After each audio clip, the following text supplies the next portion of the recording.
Hello, welcome, and today let's discuss how to hide likes on X application. So if you're wondering how to hide your likes on X, then actually the good news is that you actually don't need to do anything at all because X application already made likes private by default in 2024.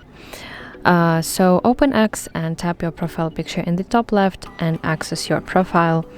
Now go to likes section, and here is the page where you can see every single post that you have ever liked.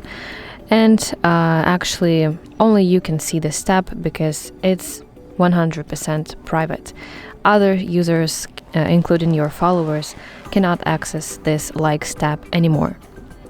So to prove it to you, let me change my X account to another account and open my previous page that I used. And as you can see here, I have no section with likes.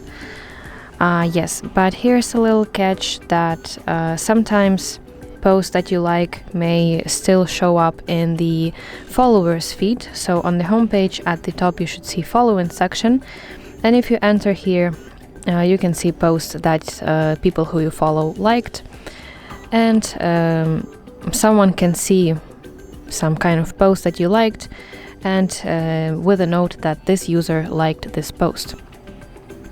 So if you want to keep 100% invisible, you have to use bookmarks feature instead of likes. So go to specific post that you want to save, and below it find this bookmark icon. You want to tap it, and at the top you should see message that post added to your bookmarks, and apparently you can find them if you tap your profile picture and find section with your bookmarks. And boom, this is the post that I have just saved, and this is the page that never shows up anywhere but your own this like list. Yes, so that's basically it. I really hope that you find this video helpful, and if so, please like it and subscribe to our channel to see more content like this.